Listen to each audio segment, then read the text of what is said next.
Change the world? Start off by making your bed. If you make your bed every morning, you will have accomplished the first task of the day. It will give you a small sense of pride, and it will encourage you to do another task, and another, and another. And by the end of the day, that one task completed will have turned into many tasks completed. Making your bed will also reinforce the fact that the little things in life matter. If you can't do the little things right, you'll never be able to do the big things right. And if by chance you have a miserable day, you will come home to a bed that is made, that you made. And a made bed gives you encouragement that tomorrow will be better. To pass SEAL training, there are a series of long swims that must be completed. One is the night swim. Before the swim, the instructors joyfully brief the students on all the species of sharks that inhabit the waters off San Clemente. They assure you, however, that no student has ever been eaten by a shark, at least not that they can remember. But you are also taught that if a shark begins to circle your position, stand your ground. Do not swim away. Do not act afraid. And if the shark, hungry for a midnight snack, darts towards you, then summons up all your strength and punch him in the snout, and he will turn and swim away. There are a lot of sharks in the world.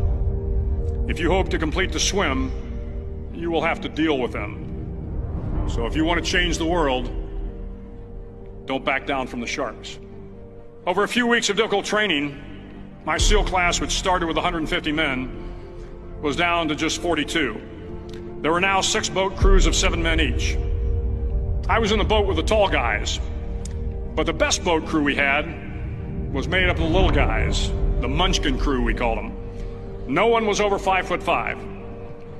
The Munchkin boat crew had 1 American Indian, 1 African American, 1 Polish American, 1 Greek American, 1 Italian American, and 2 tough kids from the Midwest. They out-paddled, outran, and outswam all the other boat crews. The big men in the other boat crews would always make good-natured fun of the tiny little flippers the Munchkins put on their tiny little feet prior to every swim.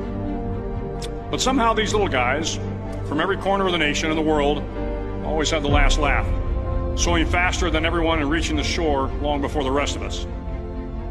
SEAL training was a great equalizer.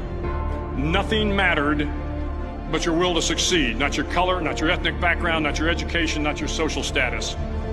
If you want to change the world, measure a person by the size of their heart, not by the size of their flippers.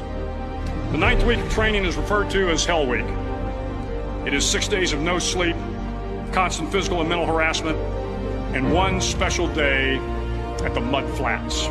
The Mud Flats are an area between San Diego and Tijuana where the water runs off and creates the Tijuana Sloughs, a swampy patch of terrain where the mud will engulf you. It is on Wednesday of Hell Week that you paddle down to the Mud Flats and spend the next 15 hours trying to survive this freezing cold, the howling wind, and the incessant pressure to quit from the instructors. As the sun began to set that Wednesday evening, my training class, having committed some egregious infraction to rules, was ordered into the mud. The mud consumed each man till there was nothing visible but our heads. The instructors told us we could leave the mud if only 5 men would quit. Only 5 men, just 5 men, and we could get out of the oppressive cold. Looking around the mud flat, it was apparent that some students were about to give up. It was still over 8 hours till the sun came up. 8 more hours of bone-chilling cold. The chattering teeth and the shivering moans of the trainees were so loud, it was hard to hear anything. And then one voice began to echo through the night. One voice raised in song. The song was terribly out of tune, but sung with great enthusiasm. One voice became 2, and 2 became 3, and before long, everyone in the class was singing. The instructors threatened us with more time in the mud if we kept up the singing, but the singing persisted, and somehow the mud seemed a little warmer, and the wind a little tamer, and the dawn not so far away. If I have learned anything in my time traveling the world, it is the power of hope. The power of one person, a Washington, a Lincoln, King, Mandela, and even a young girl from Pakistan, Malala. One person can change the world by giving people hope. So if you want to change the world, start each day with a task completed.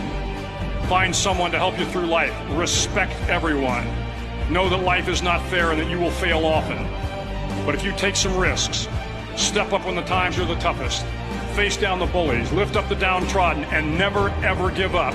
If you do these things, the next generation and the generations that follow will live in a world far better than the one we have today. And what started here will indeed have changed the world for the better.